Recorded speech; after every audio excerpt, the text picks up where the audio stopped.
Huling araw na ngayon ang confirmation of charges hearing laban kay dating Pangulong Rodrigo Duterte.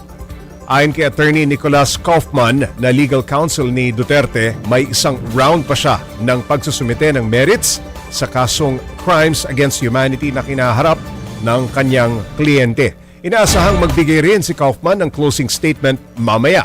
Sa pagdinig kahapon, giniit ni Kaufman na walang criminal intent sa mga speech ni Duterte patungkol sa war on drugs.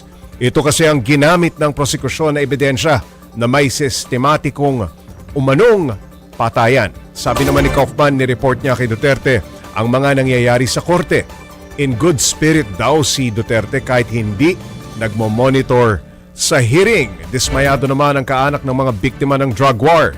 Tila binaliwala raw kasi ng depensa ang mga patayan sa kampanya kontra droga nung administrasyong Duterte.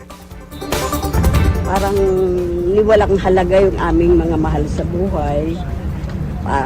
Sinasabi na numero lang, parang hindi binigyan ng halaga yung aming paghihirap, yung aming pagdurusa.